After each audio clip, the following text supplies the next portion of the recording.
नमस्कार, कसे आहात? मजेत ना? मजेतच राहा. मी अनिता इंगळे मराठी व्लॉग्समध्ये तुम्ही सर्वांचा खूप खूप स्वागत करते. आजच्या व्लॉगला स्टार्ट करत आहे. सकाळचे 10 वाजले आहेत आणि मी तयार दिसत असेल तुम्हाला. तर इंगळे साहेब आलेत आता हॉस्पिटलमधून. सकाळी सकाळीच त्यांची अपॉइंटमेंट होती, डोळे तपासायचे होते. ते आता आले आहेत आणि आम्ही दोघं आता जात आहोत शनी मंदिरामध्ये. तर हे जे शनी महाराजांचं जे मंदिर आहे शनिदेवांचं, हे कल्याण ईस्टला आहे. कल्याण ईस्टला मी बरेच वर्ष राहिलेली आहेत, म्हणजे लग्न झाल्यापासून तर बरेच वर्ष. तर तिथं ना आम्ही म्हणजे बऱ्याच शनिवारला जायचो, प्रत्येक नाही पण बऱ्याच शनिवारला आम्ही तिथं जायचो. बऱ्याच वेळा गेलेलो आहोत. तर आता हे मंदिर कसं आहे माहीत नाही, कारण की खूप वर्ष झाले आम्ही म्हणजे तिकडे गेलोच नाही आहे. माझं 1 RK होतं तिथं, म्हणजे जे घर होतं स्वतःचं होतं ते आम्ही विकलं आणि मग हा फ्लॅट घेतला होता. तर आता बरेच वर्ष झाले तिकडे गेलेच नाही आम्ही. तर आता म्हटलं काल ठरवलं, तसं 2-3 शनिवार झाले चाललं होतं की जाऊया म्हणून, पण मग ठरतच नव्हतं. आणि काल रात्री मग अचानक ठरवलं की आता आपण जाऊया दर्शन करायला. आणि आता इतके वर्ष झाले गेलोच नाहीये त्या एरियामध्ये. तर तिकडे जातच आहोत म्हटलं तर थोडंसं त्या एरियामध्ये फिरणार आहोत. आणि जर जास्त उशीर नाही झाला, ऊन नाही झालं, तर मग थोडंसं फिरून आणि मग तुमच्यासोबत सुद्धा शेअर करेल. छान असं दर्शन होईल अशी अपेक्षा आहे, कारण शनिवार आहे आज. तर शनी मंदिरामध्ये खूप गर्दी सुद्धा असते. बघूया तिकडे गेल्यावर.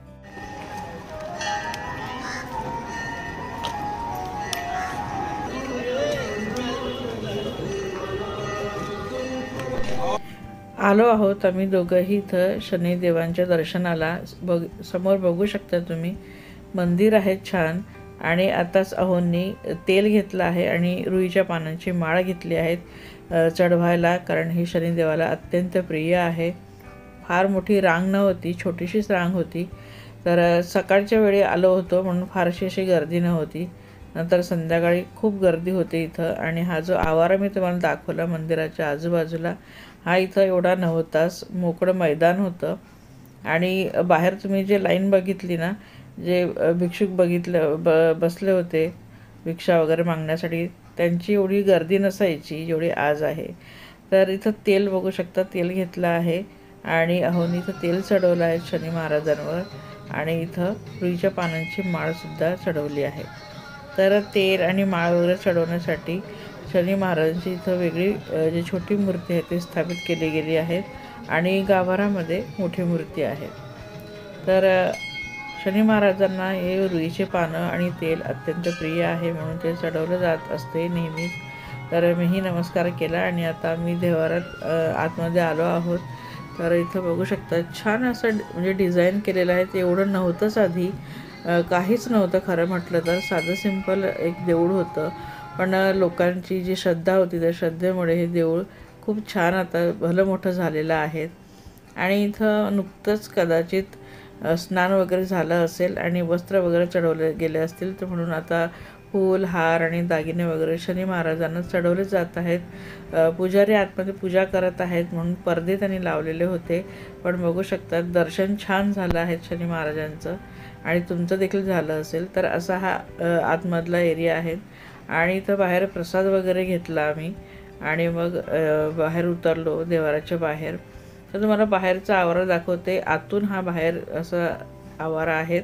आणि इथं शॉप आहे जे अगदी 1 किंवा 2च असायचे त्यावेळेस, आणि आता भरपूर सारे असे शॉप तुम्हाला दिसले असतील.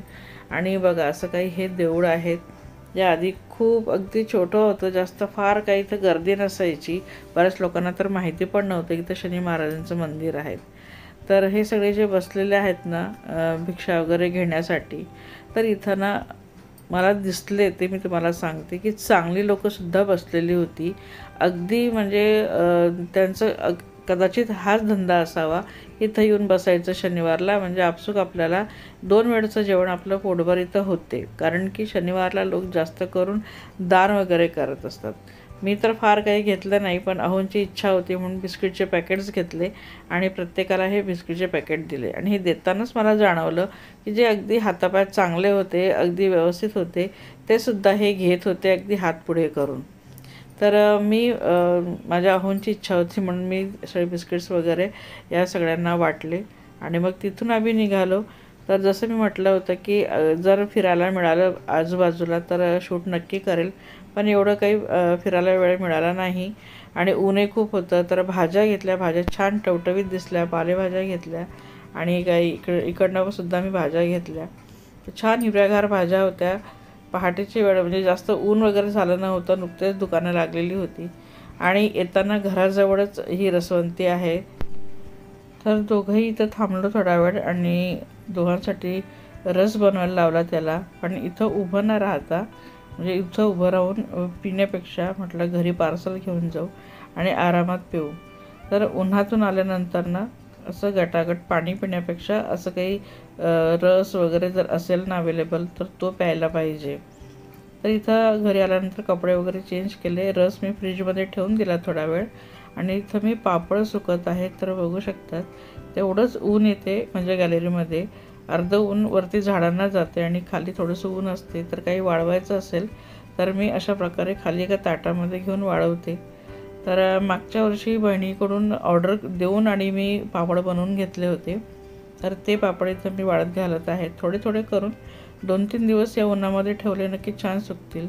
आणि इथं कुंडीमध्ये बघा दुसरी सदाफुली लावली आहे, जे मी आणली होती लालवाली सदाफुली, जे तुमच्यासोबत शेअर केलं होतं ते जळून गेली. माहिती नाही काय कारण होतं. तर इथं फारसं असं बघा या फक्त झाडांवरती थोडंसं उन्हाचं तिरीप येते आणि दुपारी 2च्या नंतर ऊन येते. आणि बघा आता ही पिशवी भरली आहेत माझ्या निर्माल्याची आणि निर्माल्य ना मिस्टर आता जाऊन फेकून येतील. 8-10 दिवस झाले की मग ते घेतात आणि खाडीमध्ये एक निर्माल्याचं वेगळं तिथं बनवलेलं आहे त्यामध्ये टाकून येतं. तर मोगऱ्याला बघा छान कळ्या आल्या आहेत आणि गुलाबाला देखील एक छोटीशी कळी आली आहे. ते शूट केल्यानंतर मला दिसली. आणि बघा असं पिशवी भरून असा हा बाजार आणलेला आहे भाज्यांचा, सगळ्या हिरव्यागार भाज्या. रस आणल्या फ्रीजमध्ये ठेवून दिला होता आणि विदाऊट बर्फ आणलेला होता. आता त्याला काढला आणि आता ग्लासमध्ये ओतून घेते. तर खूप छान असा टेस्टी होता आणि थंडगार होता. बर्फ टाकण्यापेक्षा याला थंड करून फ्रीजमध्ये ठेवून थंड करून पिलेलं कधीही छान लागतो. बर्फ टाकला ना की तो अगदी जास्त मला पातळ लागतो. तर असं छान थंडगार इथं रस आता आम्ही दोघंही थोडंसं एन्जॉय करणार आहोत, कारण उन्हामधून आलो होतो आणि आल्या मी पण 1-2 कामं आटोपली लगेचच आणि आता रस वगैरे पिणार आहोत.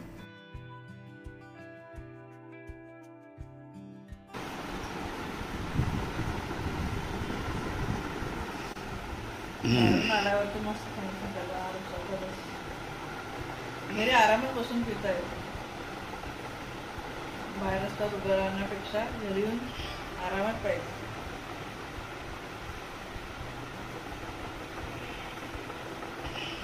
जुन्या एरियामध्ये जाऊन खूप छान वाटलं आज. तुम्हाला कसं वाटलं? मस्त वाटलं. हां म्हणजे जुन्या आठवणी ताज्या झाल्या. शूट करता नाही आलं, गाडीवर होते तर गाडीवर मोबाईल वगैरे पकडून शूट नाही करता आलं. नाहीतर तुम्हाला माझं जुनं घरसुद्धा मी दाखवलं असतं, जिथं मी 8 वर्ष राहिलेले होते. स्वतःचं घर होतं 1 RK. तर तेही तुम्हाला दाखवलं असतं, पण गाडीवर शूट नाही करता आलं आणि तो एरियासुद्धा मला फारसं दाखवता नाही आला. आणि खूप छान अशा ताज्या भाज्या दिसल्या, तर भाज्या वगैरे आणल्या आहेत आणि येताना उसाचा रस घेऊन आले पार्सल. एन्जॉय करते, नंतर भाज्या तोडायच्या. उन्हाळा संपायच्या आधी म्हटलं भेटतायत आता पालेभाज्या मिळत आहेत, तर म्हटलं खाऊन घ्याव्या चांगल्या.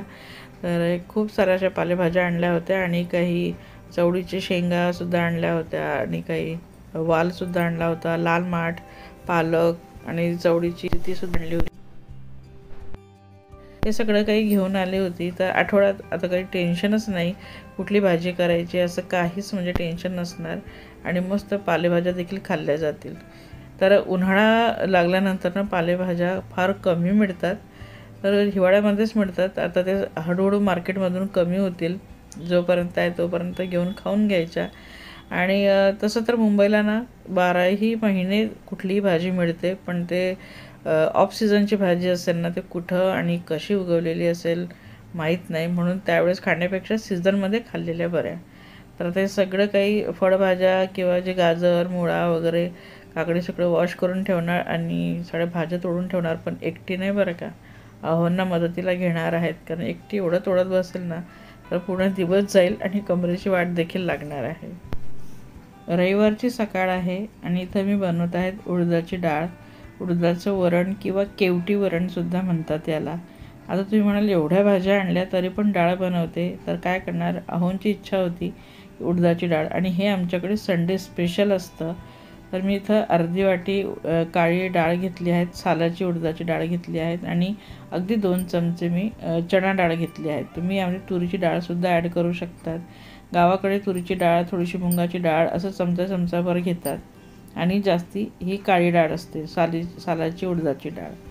तर ही जी डाळ आहे ना, आमच्या तिघी चारी घरी म्हणजे माझ्या दिरांकडे सगळ्यांकडे ही संडेला बनते. आमचा संडेचा स्पेशल लंच असतो. तुम्ही म्हणजे त्यांच्या घरी विचारणार की काय बनवलेलं आहे, तर हेच बनवलेलं असते. तर हे असं ठरलेलं आहे आमचा हा संडेचा मेनू. कधी कधी डाळ चिखोली वगैरे होत असते. तर इथं मी कुकरमध्ये लावत आहेत, भांडं वगैरे ठेवून खाली पाणी घालून डाळ स्वच्छ धुवून आणि पाणी घालून त्यामध्ये लावून दिलं आहे. आणि कांदा टाकला आहे मी जाडसर असा कापून तव्यावर आणि तेल घालून त्याला भाजून घेत आहे. तर ही डाळनं डायरेक्ट कुकरमध्ये देखील तुम्ही बनवू शकतात, मसाला वगैरे घालून आणि मग डाळ टाकून शिजवून घ्या. पण ती एवढी चवदार लागत नाही, म्हणून तिला आधी शिजवून घेते आणि मग तिला फोडणी देणार, मसाला वगैरे घालणार. तर गावाकडे ना छान चुलीवर ते मडक्यामध्ये ही डाळ शिजवतात आणि हिचं जे वर फेस येतं किंवा ते जे डाळीचे साल येतात ते काढून टाकलं जाते आणि चुल्यावर वर छान असं ती डाळ शिजत असते आणि खाली त्याचा जो विस्तव असतो त्यामध्ये कांदा, खोबरं किंवा लसूण हे असं टाकून दिलं जाते आणि ते सुद्धा छान भाजलं गेलं जाते. तर कांदा असंच इथं अगदी थोडासा काळा होईल तोपर्यंत मी भाजून घेतला आहे. हिरव्या मिरच्या देखील छान अशा खरपूस भाजून घ्यायच्या तेल घालून. कांद्याला देखील मी तेल घातलं होतं आणि इथं हे मिरच्यांवरती देखील मी तेल घातलं आहे आणि छान अशा खरपूस त्यांना भाजून घ्यायच्या आहेत, फुटतील छान अशा तोपर्यंत. बघू शकता छान भाजले गेले आहेत. तर मिरच्या देखील चुलीमध्ये भाजून घ्यायच्या आहेत म्हणजे बायका आधीच्या.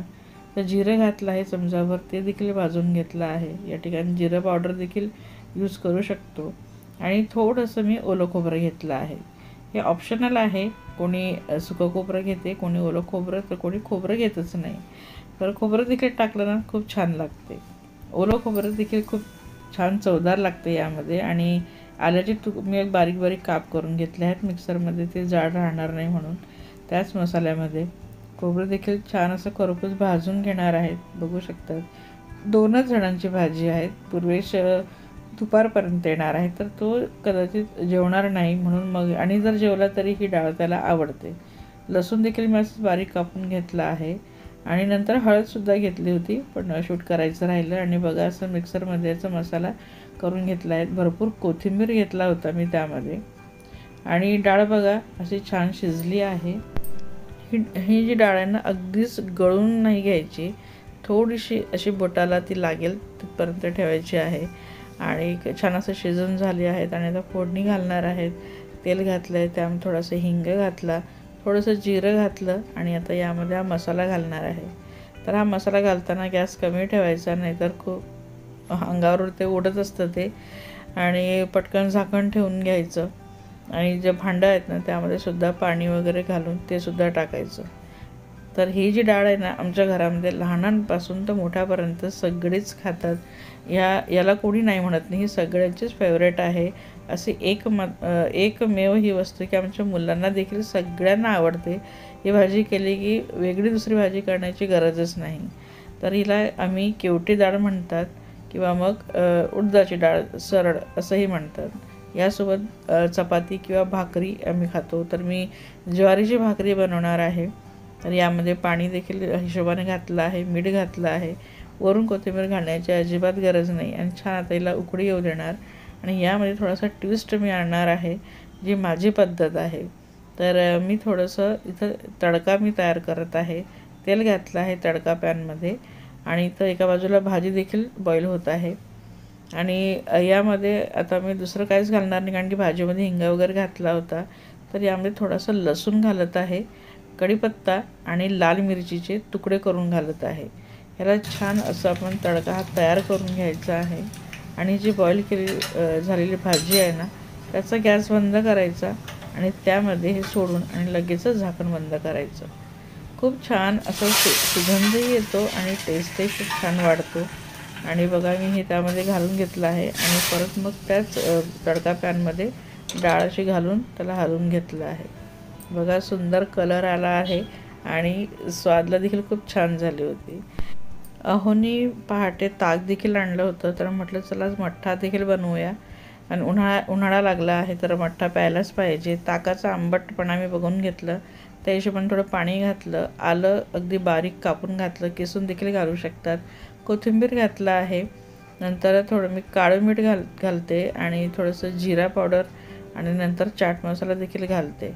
हवं तर तुम्ही साखरसुद्धा घालू शकतात थोडीशी, तर किंचित साखरही घालू शकतात. पण मला आंबट छान लागतं, म्हणजे हे ताक आहे ना फारसं आंबट नव्हतं पण छान लागत होतं. आणि थोडा तडका तयार केला ज्यामध्ये कढीपत्ता आणि हिरवी मिरची घातली उभी कापून. अगदी याला तिखट नाही करायचं, अगदी 1-2 हिरवी मिरचीच उभी कापून टाकायची आणि याला असा तडका दिला. हा तडका दिल्याने ताकाचा स्वाद खूप छान वाढतो. कढीपत्ता घातल्याने तर अजूनच छान. आणि आयत्या वेळी मग बुंदी घालणार. ताट सर्व करत आहेत तर छान उडदाची ही डाळ घेतली आहे, त्यामुळे घरच्यांना म्हणजे मुलाला आणि मिस्टरांना तूप घालून आवडते म्हणून तूप घातलं आहे. सलाद ठेवला आहे, ज्वारीची भाकर झाली आहे माझी तयार, ती पण वाढली आहे. आणि हा बघा मठ्ठा देखील तयार आहे इथं. तर हा मठ्ठा लग्नांमध्ये आमच्याकडे खूप बनवला जातो आणि खूप पिलासुद्धा जातो. तर असं मस्त ताट आजचं हे तयार आहे. संडेचं स्पेशल लंच तयार आहे. तुम्हाला कसा वाटला माझा आजचा व्हिडिओ, माझी ही लंच थाली?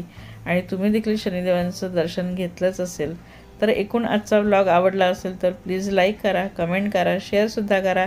चॅनलला आतापर्यंत सबस्क्राईब केलं नसेल तर प्लीज चॅनलला सबस्क्राईब करा. भेटूया पुढच्या एखाद्या छानशा व्हिडिओमध्ये. तोपर्यंत बाय.